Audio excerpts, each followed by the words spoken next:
Bonjour, je vais vous corriger l'exercice 9, page 123, sur la notion de réactif limitant. Soit la réaction d'équation, donc 4 atomes de fer solides plus 3 molécules de dioxygène gazeux, donne 2 oxydes de fer Fe2O3 solide. Donc ça c'est la roue.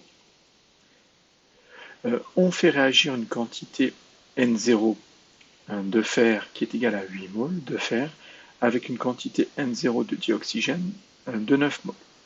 Donc là, N0, c'est pour initial. Le 0 montre l'instant de départ. C'est ce que l'expérimentateur a apporté comme quantité.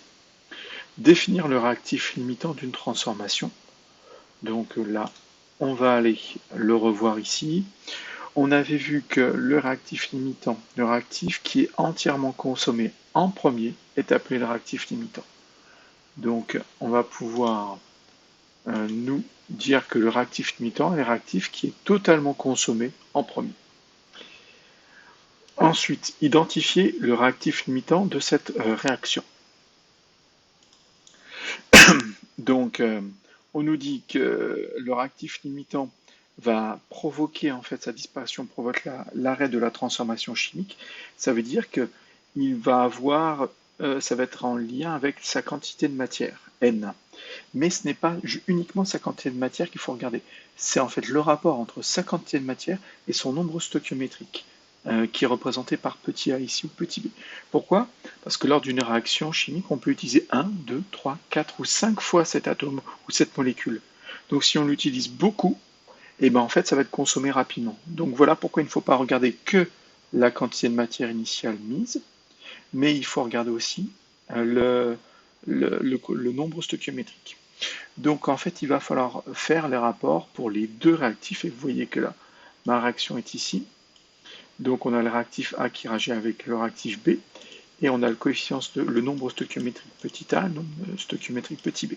Pour identifier le réactif limitant, on fait la quantité de matière initiale de B divisé par petit b, la quantité de matière initiale de grand A divisé par petit a, et si c'est ce rapport qui est le plus petit avec le grand A, c'est A qui est le réactif limitant.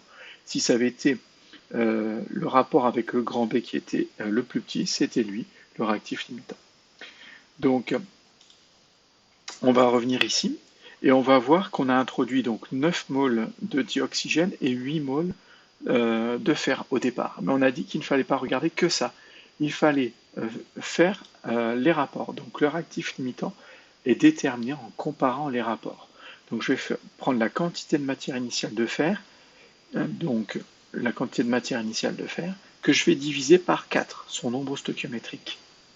Et je vais prendre la quantité de matière initiale de dioxygène, j'ai oublié de mettre le 2 en indice, et je vais la diviser par 3, son nombre stoichiométrique.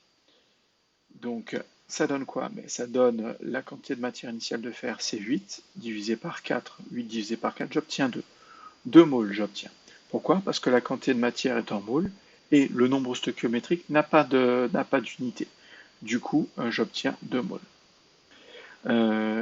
La quantité de matière initiale de dioxygène, j'ai encore oublié de mettre en indice le 2 divisé par 3. Pourquoi par 3? Parce que le nombre stoichiométrique pour le dioxygène, c'est 3.